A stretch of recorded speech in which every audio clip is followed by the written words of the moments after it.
عرض ادب و احترام خدمت شما دوستان و همراهان گرامی. در قسمت قبل در مورد لایه‌بندی ها خدمت شما عزیزان توضیحات کامل رو دادم و اما اشیایی که در حین کاوش به دست میاد و نشونتون میدم.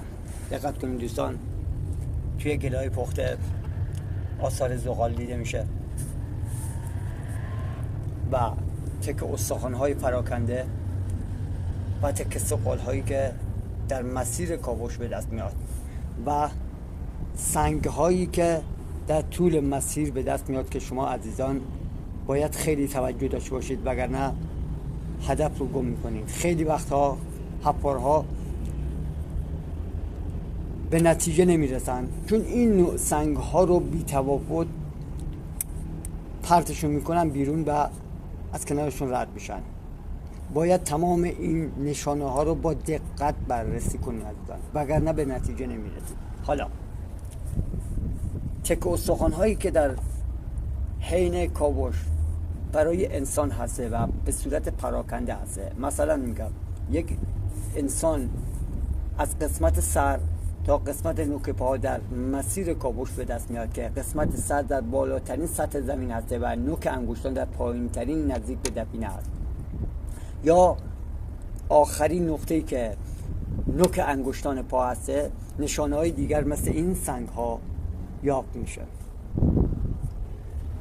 و اما چطور متوجه بشیم که استخوان ها مربوط به انسان هسته؟ در داخل مغز استخوان ها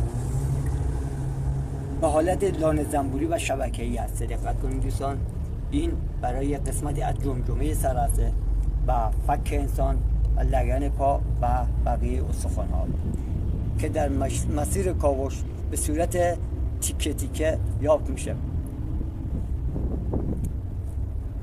و اما تک سفال هایی هم که در مسیر کاوش دیده میشه، دقت کنید دوستان، حتی میشه از روش قسمت اونو تخمین زد که تقریبا در اشکال مختلفی هست و یه سری از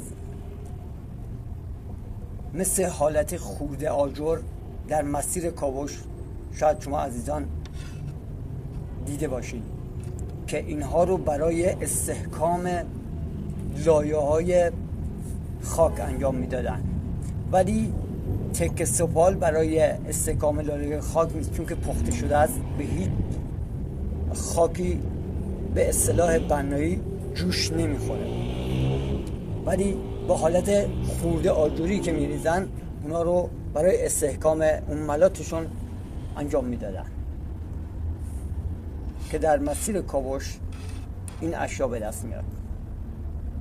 و اما تک سفال ها معمولا در داخل گل های پخته و خاک روسی که بعد از گل پخته است پیدا میشه که من حتی از این تک سفال ها و استخوان ها در داخل شن و قلب سنگ های که از سمت رودخانه آورده بودن در داخل اونها هم در لایه بعدی پیدا کردن. یعنی این نشون میده که لایه بعدی وقتی از اینا دیده میشه کار کاملا درسته و مسیر رو داریم درست بریم. دقت داشته باشید دوستان عزیز، در مسیر کاوش سنگ هایی به دست من رسید نمایان شد که مثلا این سنگ رو ببینید، این یه سنگ فلشه کاملا حالت نیم هلال هستش. چطور از روی این سنگ ها هدف رو پیدا کنیم؟ کمی دقت کنیم به این سنگ، کمی اوریب به دست چپ است. برای اینکه متوجه بشیم که هدف ما کجاست باید یک خط صاف فرضی رسم کنیم به این حالت. بعد اندازه این سنگ فلش ما رو بگیریم، مثلا میشه 12 سال، 12 گام به سمت نوک سنگ حرکت میکنیم. حالا میایم از کنار خط فرضی تا نوک سنگ فلش اختلافش رو حساب میکنیم. مثلا میگیم 5 سانت به دست چپ این نوک سنگ فلش ما چرخیده. وقتی که گام شمار ما به اندازه قد سنگ فلش حرکت کردیم در انتها 5 گام به دست چپ حرکت میکنیم و نقطه بارگذاری ما اونجا قرار داره، در اون قسمت قرار داره. این سنگ به خاطر اینه که جهت بارگذاری رو به ما نشون بده. و حالا چطور عمقش رو پیدا کنیم؟ بعد از این سنگ من این 2 سنگ رو پیدا کردم، دقیقا به همین شکل که گذاشتمشون بودن. دقت کنید، این سنگ رو یک کمی شبیه ماهی است به صورت فلش، باز هم اوریب به دست چپ بود. دقت کنید دوستان به چه زیبایی تراشش دادن و این سنگ هم روبروش گذاشتن.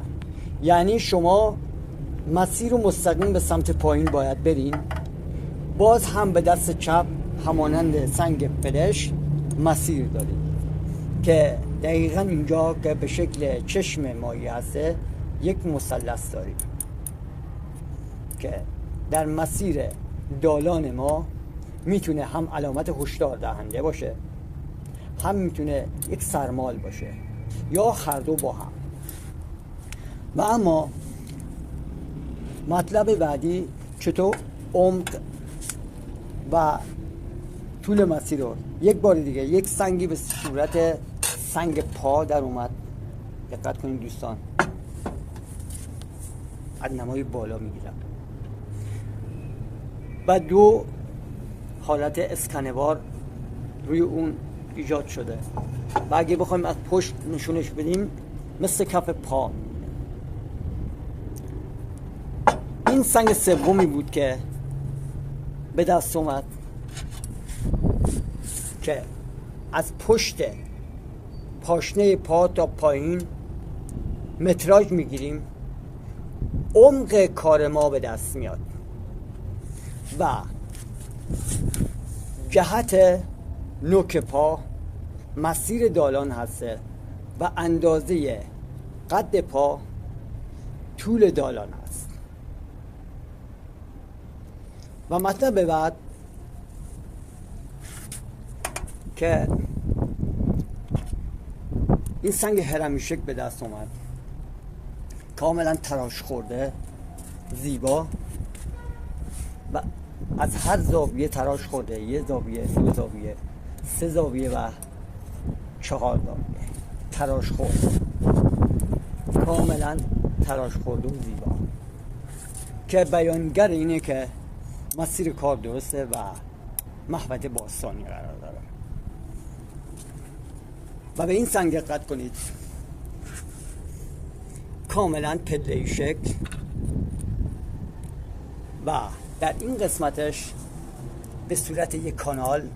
سنگو کمی برمیگردونم که دوستان عزیز ببینن، کاملا مشخصه سنگ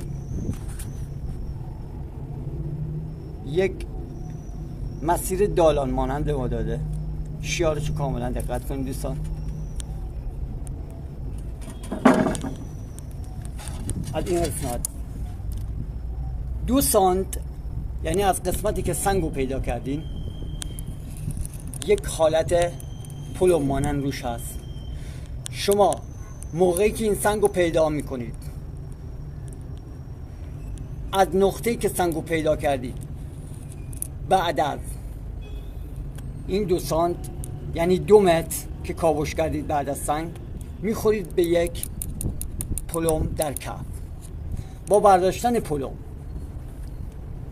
به حالت چاه مانند و پله‌ای شکل باز میشه و در انتهای پله‌ای شکل باز هم یه پلم دیگه دارید. با برداشتن پلم به دالان میرسید که کاملا مشخصه این قسمت دالان تا این قسمت دالان به یک شیب ملایم هسته که در انتهای این به یک اتاق تخمین میرسید که کاملا اگر واضح باشه به صورت مربعی شکل هسته که نماد اتاق ما هسته. کاملا لبه‌دار، تراش خورده، مشخصه که مسیر دالانو به ما داده. و بخوایم کف سنگ رو نگاه کنیم، کاملا خط کشی شده است. یک سنگ بسیار زیبا و تراش خورده کروکی دالان ما رو نشون داده.